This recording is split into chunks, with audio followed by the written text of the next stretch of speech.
Perkenalkan, nama saya Albert. Di sini saya akan menjelaskan tentang pemilihan regimen antimikroba.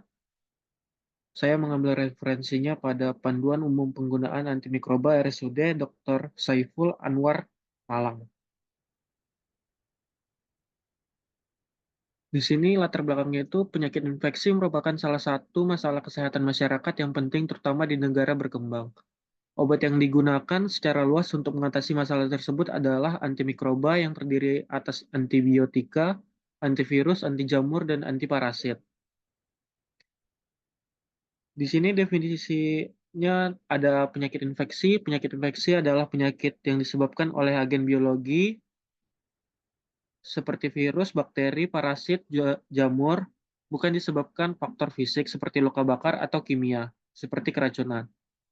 Yang kedua, antimikroba adalah bahan-bahan atau obat-obat yang digunakan untuk memberantas dan membasmi infeksi mikroba khususnya yang merugikan manusia. Antibiotika adalah suatu senyawa kimia yang dihasilkan oleh mikroorganisme yang dalam konsentrasi kecil mempunyai kemampuan menghambat atau membunuh mikroorganisme lain. Anti jamur adalah senyawa yang digunakan untuk pengobatan penyakit yang disebabkan oleh jamur. Lalu ada antivirus, senyawa yang digunakan untuk pengobatan penyakit yang disebabkan oleh virus. Kalau antiparasit, dia pengobatan untuk penyakit yang disebabkan oleh parasit. Lalu resistensi,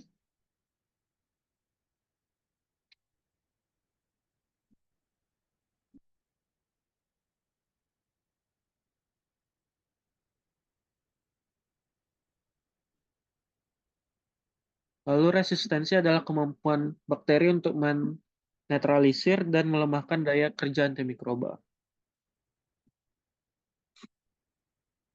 Prinsip penggunaan untuk terapi empiris dan definitif. Pada antibiotika terapi empiris, penggunaan antibiotika untuk terapi empiris adalah penggunaan antibiotika pada kasus infeksi yang belum diketahui jenis bakteri penyebabnya. Tujuannya adalah untuk eradikasi atau pengobatan pertumbuhan bakteri yang diduga menjadi penyebab infeksi sebelum diperoleh hasil pemeriksaan mikrobiologi.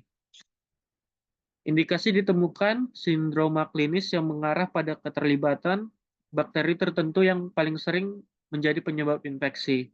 Yang pertama, dasar pemilihan jenis dan dosis antibiotika, data epidemiologi, dan pola resistensi bakteri yang tersedia di komunitas atau di rumah sakit tersempat. Yang kedua, kondisi klinis pasien. Yang ketiga adalah ketersediaan antibiotika. Yang keempat adalah kemampuan antibiotika untuk menembus ke dalam jaringan atau organ yang terinfeksi.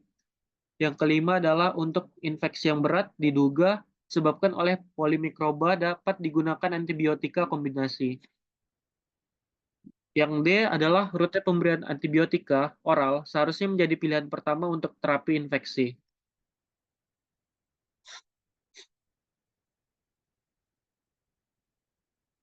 Lama pemberian antibiotika empiris diberikan untuk jangka waktu 48-72 jam. Selanjutnya harus dievaluasi berdasarkan data mikrobiologisnya dan kondisi klinis pasien serta data penunjang lainnya. Lalu evaluasi penggunaan antibiotika empiris dapat dilakukan seperti pada tabel berikut. Antibiotika untuk terapi definitif.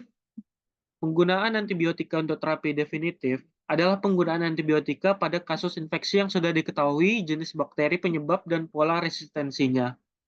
Tujuan pemberian antibiotik untuk terapi definitif adalah eradikasi atau pengobatan pertumbuhan bakteri yang menjadi penyebab infeksi berdasarkan pemeriksaan mikrobiologi. Indikasi sesuai dengan hasil mikrobiologi yang menjadi penyebab infeksi. Dasar pemilihan jenis dan dosis antibiotika yang pertama itu adalah efikasi klinik dan keamanan berdasarkan hasil uji klinik. Yang kedua, sensitivitas. Yang ketiga, biaya. Yang keempat, kondisi klinis pasien. Yang kelima, diutamakan antibiotika lini pertama atau spektrum yang sempit. Yang keenam adalah ketersediaan antibiotika sesuai dengan formularium rumah sakit.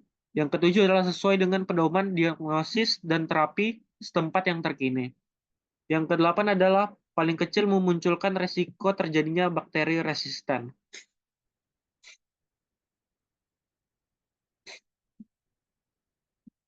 Lalu rute pemberiannya, antibiotika oral seharusnya menjadi pilihan pertama untuk terapi infeksi.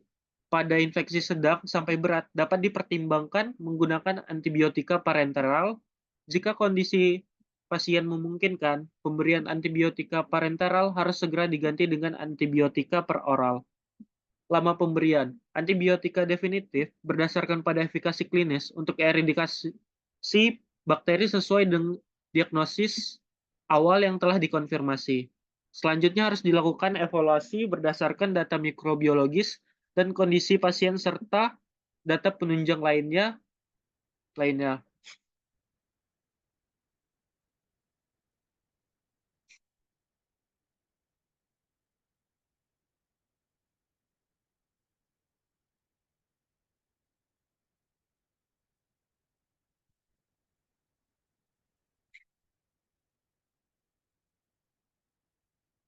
Penggunaan antibiotika kombinasi. Antibiotika kombinasi adalah pemberian antibiotik lebih dari satu jenis untuk mengatasi infeksi. Tujuannya itu adalah meningkatkan aktivitas antibiotika pada infeksi spesifik, baru memperlambat dan mengurangi resiko timbulnya bakteri yang resisten. Ketiga, indikasi penggunaan antibiotika kombinasi. Yang pertama itu indikasinya itu adalah infeksi yang disebabkan oleh lebih dari satu bakteri atau polibakteri, baru abses intraabdominal, hepatik, otak, dan saluran genital. Yang ketiga itu terapi empiris pada infeksi berat, baru ada hal-hal yang perlu diperhatikan. Yang pertama itu kombinasi antibiotika yang bekerja pada target yang berbeda dapat meningkatkan atau mengganggu keseluruhan aktivitas antibiotika. Baru yang kedua, suatu kombinasi antibiotik dapat memiliki toksisitas yang bersifat aditif ataupun superaditif, seperti vancomycin. Secara tunggal memiliki efek nefrotoksik minimal, tetapi pemberian bersama aminoglikosida dapat meningkatkan toksiknya. Diperlukan pengetahuan jenis infeksi, data mikrobiologi, dan antibiotika untuk mendapatkan kombinasi rasional dengan hasil efektif. Hindari penggunaan kombinasi antibiotik untuk terapi empiris jangka lama. Pertimbangkan peningkatan biaya pengobatan pasien. Pertimbangan farmakokinetik dan farmakodinamik antibiotik. Farmakokinetik membahas tentang perjalanan kadar antibiotik di dalam tubuh, sedangkan farmakodinamik membahas tentang hubungan antar kadar-kadar itu dan efek antibiotiknya. Dosis antibiotik dulunya hanya ditentukan oleh parameter pK saja. Namun, ternyata farmakodinamik juga memainkan peran yang sama, atau bahkan lebih penting. Pada abad resistensi antibiotik yang terus meningkat ini, farmakodinamik bahkan menjadi lebih penting lagi karena parameter-parameter ini digunakan untuk mendesain regimen dosis yang melawan atau mencegah resistensi. Jika walaupun efikasi klinis dan keamanan masih menjadi standar emas untuk membandingkan antibiotik, ukuran farmakokinetik dan farmakodinamik telah semakin sering digunakan. Beberapa ukuran farmakokinetik dan farmakodinamik lebih prediktif terhadap efikasi klinis. Ukuran utama aktivitas antibiotik adalah kadar hambat minimum. KHM adalah kadar terendah antibiotik yang secara sempurna menghambat pertumbuhan suatu mikroorganisme secara in vitro. Walaupun kadar hambat minimum adalah indikator yang baik untuk potensi suatu antibiotik, kadar hambat minimum tidak menunjukkan apa-apa tentang perjalanan waktu aktivitas antibiotika. Parameter-parameter farmakokinetik menghitung perjalanan kadar serum antibiotik terdapat 3 parameter. Yang paling penting untuk mengevaluasi efikasi antibiotik yaitu kadar puncak serum atau Cmax, kadar minimum atau Cmin, dan area under curve atau AUC. Pada kurva kadar serum versus waktu, walaupun parameter-parameter ini mengkuantifikasi perjalanan kadar serum, parameter-parameter tersebut tidak mendeskripsikan aktivitas bakterisidal suatu antibiotik.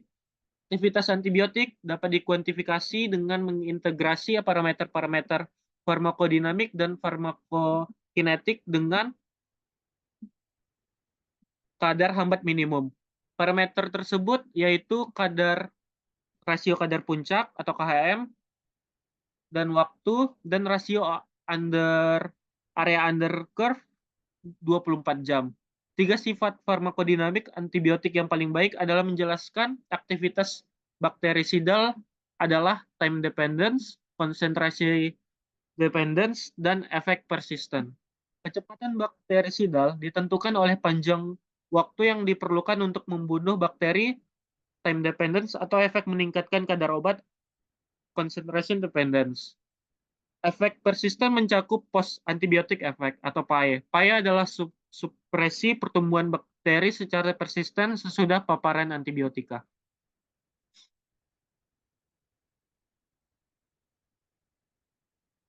Ini adalah pola aktivitas antibiotik berdasarkan parameter farmakokinetik dan farmakodinamik. Pada tipe 1, pola aktivitasnya untuk baktericidal concentracy dependence dan efek persisten yang lama, antibiotik yang bisa dipakai adalah aminoglikosida, fluorokinon, quinolon, ketolit. Tujuan terapinya adalah memaksimalkan kadar. Parameter farmakokinetik dan farmakodinamiknya itu yang adalah rasio area under curve 24 jam dan rasio kadar puncak.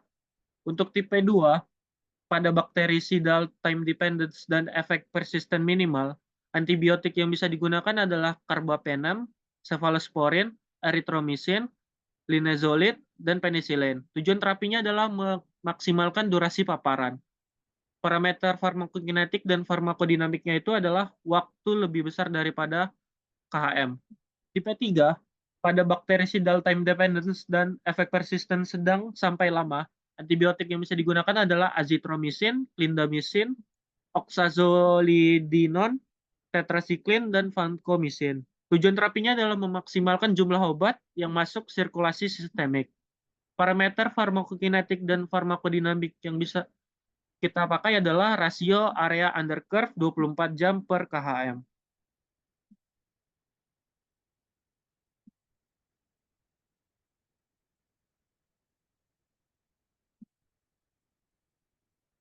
Penggolongan antibiotika. Infeksi bakteri terjadi bila bakteri mampu melewati barir mukosa atau kulit dan menembus jaringan tubuh. Pada umumnya, tubuh berhasil mengeliminasi bakteri tersebut dengan respon imun yang dimiliki. Tetapi bila bakteri berkembang biak lebih cepat daripada aktivitas respon imun tersebut, maka akan terjadi penyakit infeksi yang disertai dengan tanda-tanda inflamasi. Terapi yang tepat harus mampu mencegah berkembang biaknya bakteri lebih lanjut, tanpa membahayakan pasien. Antibiotika adalah obat yang digunakan untuk mengatasi infeksi bakteri.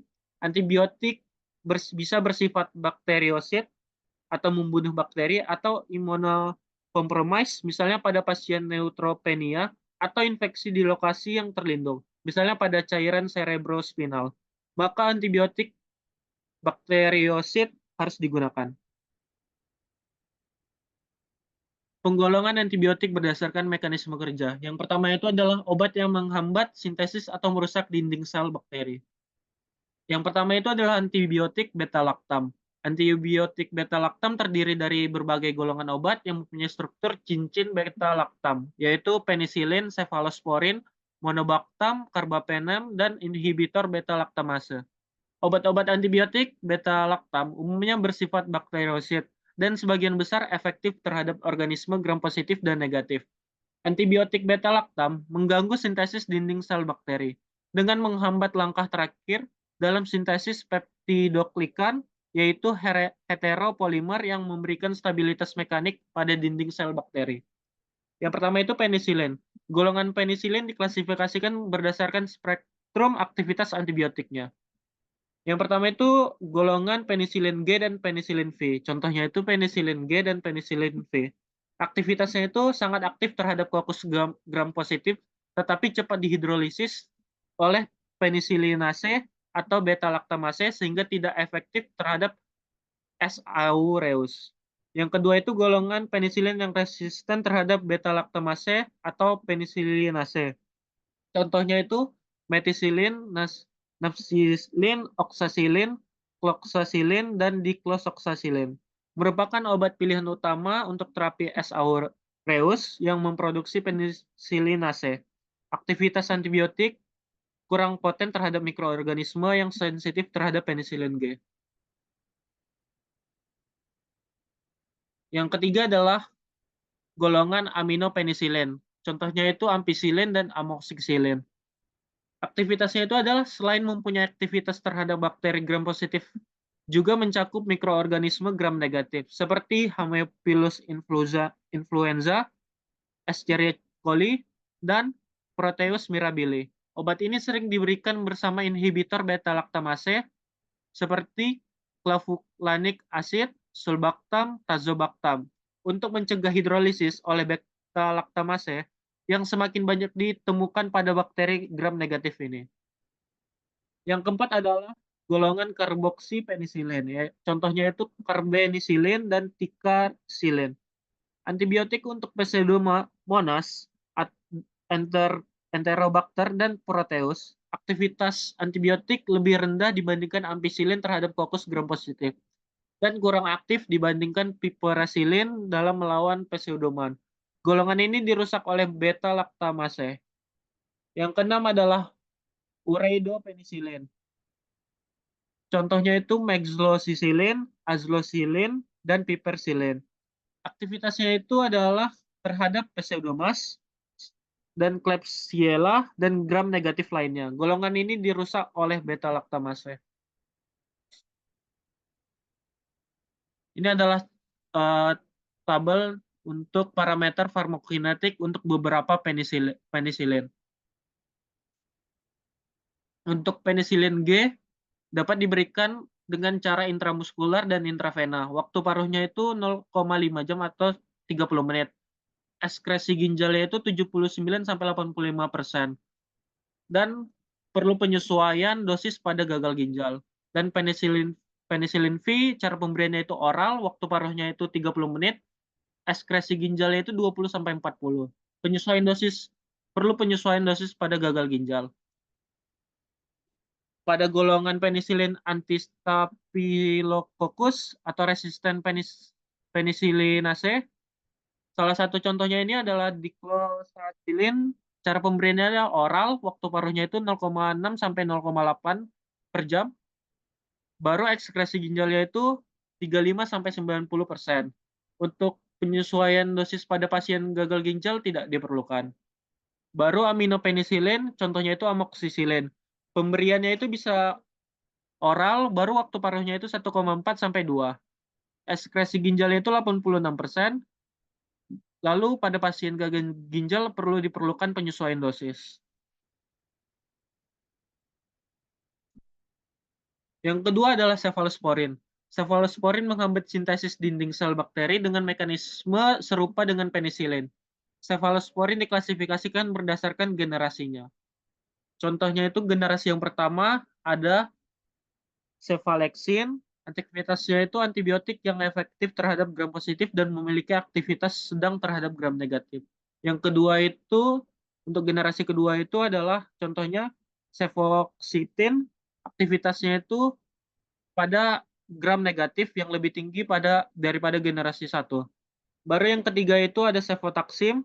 Aktivitas kurang aktif terhadap kokus gram positif dibanding generasi satu, tapi lebih aktif terhadap Enterobacteriaceae, termasuk strain yang memproduksi beta-laktamase. Yang keempat itu adalah cefepime, bisa juga cefpirom. Aktivitasnya itu lebih luas dibandingkan generasi 3 dan tahan terhadap beta-laktamase.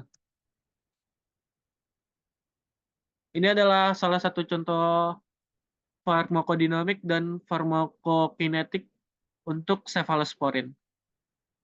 Contohnya itu generasi 1 ada cefadroxil, cara pemberiannya oral, waktu paruhnya 1,2 sampai 2,5 jam, ekskresi ginjalnya itu 70 sampai 90. Baru ada perlu penyesuaian dosis pada pasien gagal ginjal.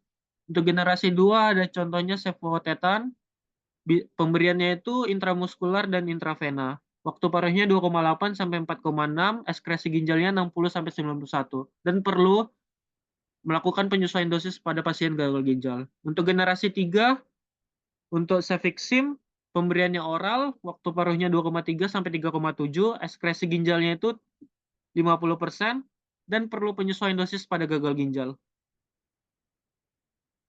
Ini untuk carbapenem, contohnya itu ada metropenem. Pemberiannya itu intravena, baru waktunya itu 1 jam, ekskresi ginjalnya 79%, dan perlu penyesuaian dosis pada gagal ginjal. Untuk generasi yang keempat, ada ceftazidime, pemberiannya itu intramuskular dan intravena, waktu paruhnya itu 1,9, dan belum ada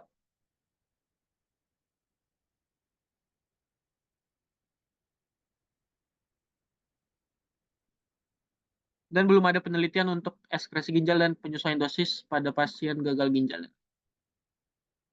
Oke, yang ketiga itu monobactam atau beta-lactam monosiklik. Contohnya itu Astreonam. Aktivitasnya itu resisten terhadap beta-laktamase yang dibawa oleh bakteri gram negatif. Aktif terutama terhadap bakteri gram negatif, aktivitasnya sangat baik terhadap enterobakteri ya CAC, P. aeruginosa, H. influenza, dan Ganococcus. Pemberiannya itu parenteral, terdistribusi baik ke seluruh tubuh, termasuk cairan cerebrospinal. Waktu paruhnya itu 1,7 jam. Ekskresinya itu sebagian besar obat dieskresikan utuh melalui urin. Baru yang keempat itu ada carbapenem. Carbapenem merupakan antibiotik lini ketiga yang mempunyai aktivitas antibiotik yang lebih luas daripada sebagian besar beta-lactam lainnya. Yang termasuk carbapenem adalah impenem, meropenem, dan doripenem. Spektrum aktivitasnya menghambat sebagian besar gram positif, gram negatif, dan anaerob. Ketiganya sangat tahan terhadap beta-laktamase.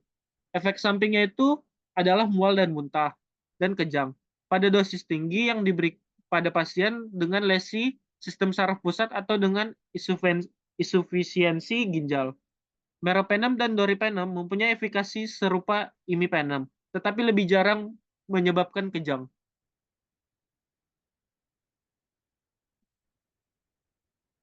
Yang kelima ada inhibitor beta-laktamase. Inhibitor beta-laktamase melindungi antibiotik beta-laktam dengan cara mengaktifasi beta-laktamase. Yang termasuk ke dalam golongan ini adalah clavulanic acid, sulbactam, dan tazobactam.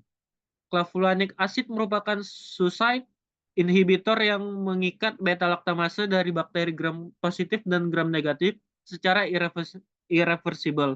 Obat ini dikombinasi dengan amoxicillin untuk pemberian oral dan dengan ticarcillin untuk pemberian parenteral. Sulbactam dikombinasi dengan ampicillin untuk penggunaan parenteral dan kombinasi ini aktif terhadap kokus gram positif, termasuk S. aureus, penghasil beta-laktamase. Aerab gram negatif tidak tidak terhadap Pseudomonas dan bakteri anaerob. Tazobactam dikombinasi dengan pipersalin untuk penggunaan parenteral, waktu paruhnya memanjang dengan kombinasi ini, dan ekskresinya melalui ginjal. Baru ada basitrasin. Basitrasin adalah kelompok yang terdiri dari antibiotik polipeptida. Yang utama adalah basitrasin A. Berbagai kokus dan basil gram positif, Neisseria dan H. influenza, dan Treponema pallidum sensitif terhadap obat ini. Basitrasin tersedia dalam bentuk salep mata dan kulit, serta bedak untuk topikal. Basitrasin jarang menyebabkan hipersensitivitas pada beberapa sediaan, sering dikombinasi dengan neomycin dan atau polymyxin.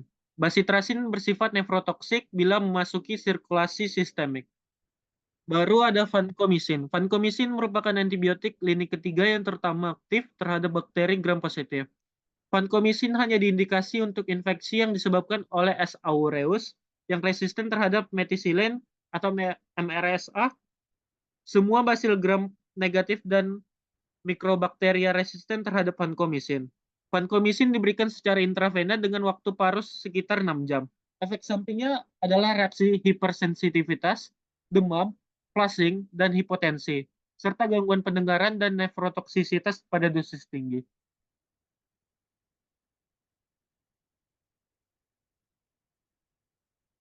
Yang kedua, penggolongan Penggolongan antibiotik itu adalah obat yang memodifikasi atau menghambat sintesis protein.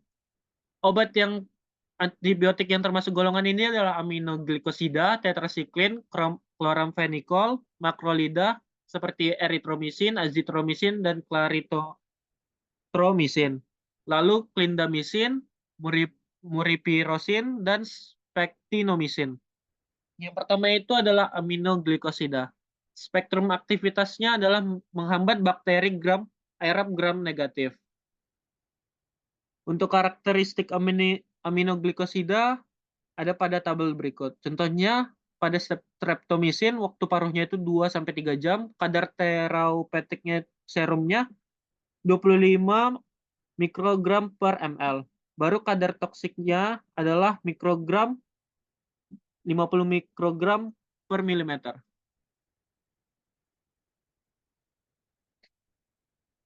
Baru ada tetrasiklin. Antibiotik yang termasuk ke dalam golongan ini adalah tetrasiklin, doksisiklin, ositetrasiklin, minosiklin, dan klortetrasiklin. Antibiotik ini mempunyai spektrum yang luas, dapat menghambat bakteri gram positif, gram negatif, baik yang bersifat aerob dan anaerob. Contohnya itu tetrasiklin HCl. Cara pemberiannya itu salah satunya itu oral dan intravena. Waktu paruhnya itu 8 jam. Ikatan protein serumnya itu 25-60%. Lalu ada kloramfenikol.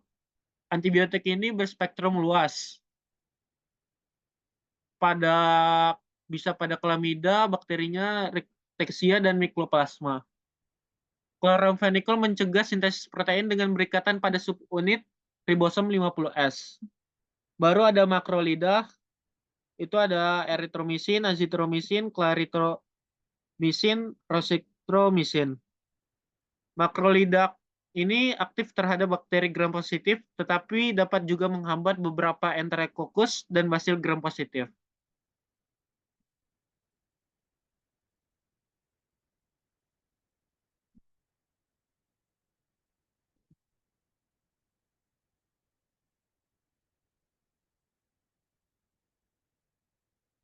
Untuk yang eritromisin dalam bentuk basa bebas dapat diinaktivasi oleh asam, sehingga pada pemberian oral, obat ini dibuat dalam sediaan salut enterik. Eritromisin dalam pembuatan estolat tidak boleh diberikan pada dewasa karena akan menimbulkan pada hati. Azitromisin lebih stabil terhadap asam jika dibandingkan dengan eritromisin. Sekitar 37% dosis diabsorpsi dan semakin menurun dengan adanya makanan. Obat ini dapat meningkatkan kadar SGOT dan SGPT pada hati. Claritomycin, absorpsi per oralnya 55% dan meningkatkan jika diberikan bersama makanan. Obat ini terdistribusi luas sampai ke paru, hati, sel fagosis, dan jaringan lunak. Metabolit claritomycin mempunyai aktivitas antibakteri yang lebih besar daripada obat induk. Sekitar 30% obat disekresi melalui urin dan sisanya melalui feses. Baru yang keempat ada roxitromycin, mempunyai waktu paruh yang lebih panjang dan aktivitasnya lebih tinggi melawan Haemophilus influenza. Baru ada clindamycin.